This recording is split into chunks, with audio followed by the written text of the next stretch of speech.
sleeping just got a whole lot more complicated. Let's talk about that.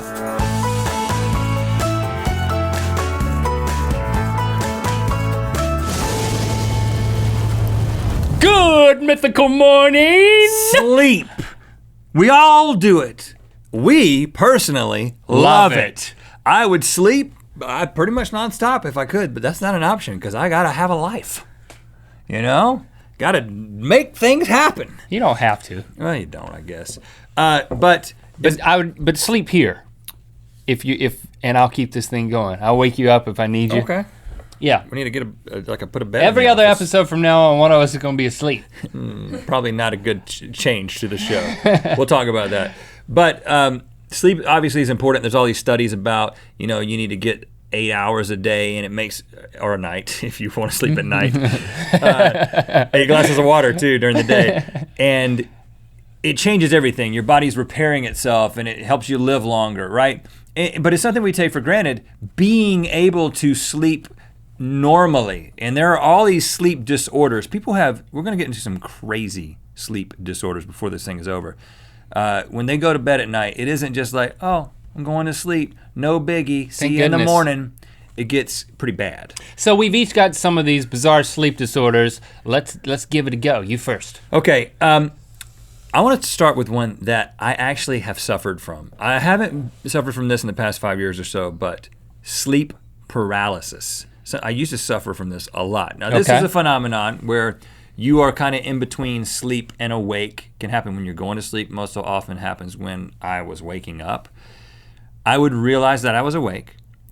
I could sense my surroundings. I could sense if someone was in my room. But your eyes are closed. Eyes are closed, and I cannot move.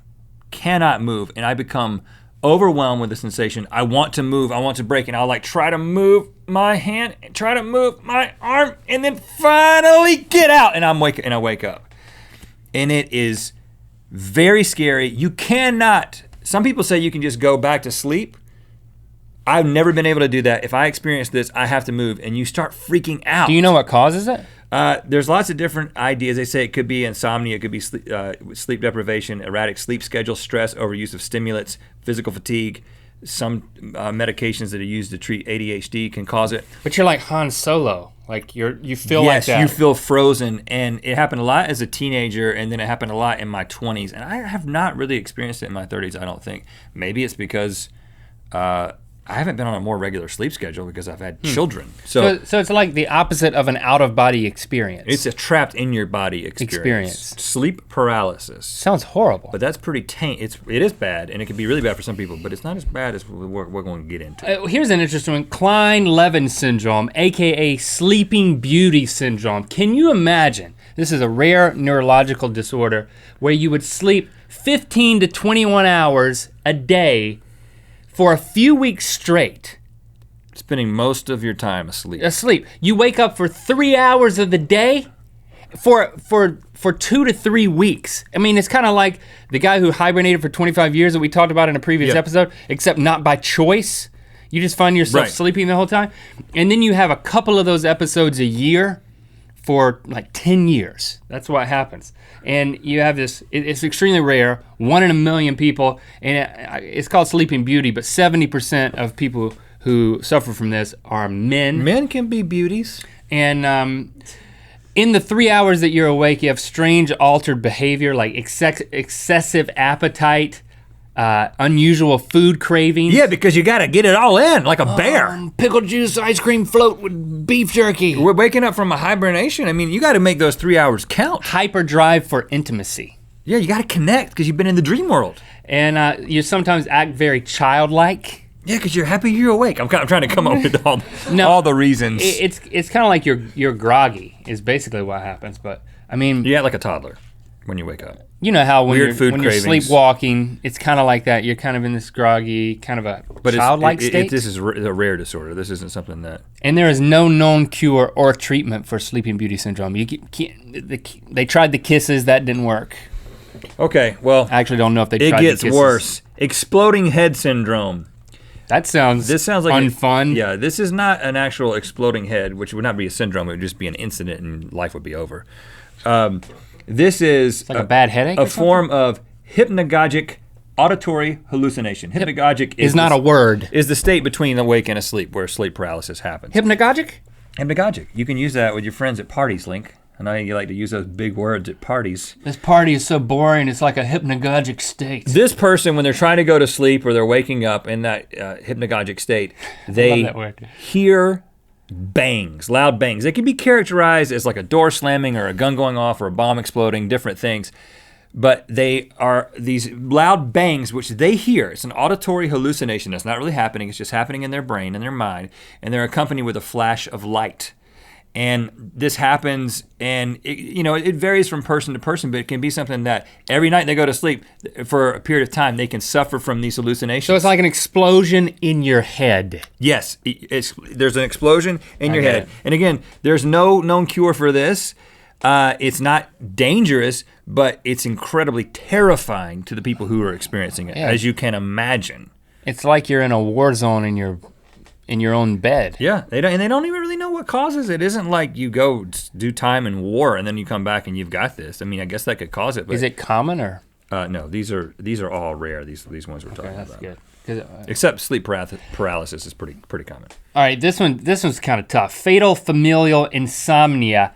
You can die from lack of sleep. You can die from insomnia, and that's what this is. This disease has 4 stages that happen over 18 months. Let me walk you through the unfunness of this. First 4 months, increasing insomnia leads to panic attacks, paranoia, phobias. Next 5 months, hallucinations. Next 3 months, complete inability to sleep at all, which translates into rapid weight loss. The next 6 months are dementia. You become unresponsive and mute, and then you die. I mean, this is bad stuff. This is not a happy ending. This is extremely rare, and it is genetic. So if one parent has it, you have a 50% chance of getting it. That's the bad news is it's genetic, it's incurable. The good news is it makes a great episode of Law & Order SVU or The Ghost Whisperer. Is that where they put it on there? Both of those? They put it on there. They put it on there? They put it on both Hey, of those. Dad, they put it on there. They put it on the TV show. Documented in only 40 families. So it's extremely rare. That's unfortunate. And so is sudden, unexpected nocturnal death syndrome. Oh, really? Because that sounds great. This sounds like something that happens while camping, like with a grizzly. Or just die. This is dying in your sleep? Unexpected nocturnal death syndrome, or an owl. No, but this is not an animal killing you while you're camping. This is sudden, unexpected death of adolescents and adults, often during sleep. It is accompanied with screaming, moaning, frothing at the mouth, other signs of terror, just before death occurs. And it is impossible to wake somebody up at this point. Now you may say, this sounds like mumbo jumbo. What are you talking about? People dying in their sleep like this. It's happened, but it is most common in Southeast Asian males. It affects, one study shows it affects 43 per 100,000 young Filipino men. Wow. I mean, because you say, well, I want to die in my sleep, but now I'm second guessing that. No, this is not the kind of death that you want to experience in your sleep. And they usually, when they do like an autopsy, they find that they died of heart failure. But because it has all this frothing at the mouth and there's all this superstition accompanied with it, as if it's, maybe there's an evil spirit involved that's killing these dudes. And it remains a mystery. The cause of it remains a mystery, and there is really no treatment for it, and it's not the kind of thing you can anticipate. Tonight, I think I'm gonna suffer from sudden, unexpected nocturnal death syndrome. Stay by my bedside. Tonight you're gonna suffer from something with the word unexpected in the title? Yeah, right, yeah, exactly. It's unexpected. If it was sudden expected, or not really that sudden expected nocturnal death syndrome, maybe we could do something about it. Wow, this episode is potentially kind of a downer, but I will say this is very fascinating. Yeah. And I'm looking at sleep in a totally different way. If you suffer from one of these, our heart goes out to you. Yeah. And for the majority of us who don't, when you lay your pretty little head on that mushy little pillow tonight, you've got 5 more things to be thankful for. #blessed. Thanks for liking and commenting on this video. You know what time it is. I'm Aaron. And I'm Jordan. This is Dilly. And it's time to spin the wheel of mythicality. You know what they say about horses, the smaller the better. That's what we believe in. And we say every Monday is a miniature horse Monday at the Rhett Link Instagram. And it's free. You can follow us for free. No, we charge for our Instagram. Except, yeah. No. Canadians, $2 per month. Click through to Good Mythical More. We had another camping catastrophe, and Rhett proved his friendship. Rhett interviews Link, who is a terrible actor? Actor?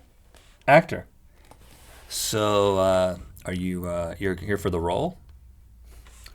Yes, is this an audition? Yes, it's an audition. I call it an interview with an actor sometimes because I just like to mix things up, you know? You put audition on Craigslist. Well, you know what? That's great, because I am the man for the job. You've been in some high school plays? Yes. Okay. Middle school? And in some community plays. Okay, and what role did you play? All of them. There was One-man no show. audience. Whoa, okay. This is in your bedroom? It was in my basement. Okay, all right. So, Well, we'll be... I could kill you by thrusting my 2 fingers through the bottom of your head. You still acting? Because this is believable. The first thing I think is camping trip over. I'm about to pack up, pack it in, I'm out of here. Vomit inside Just of a tent. Vomit inside of a tent, big problem for me personally.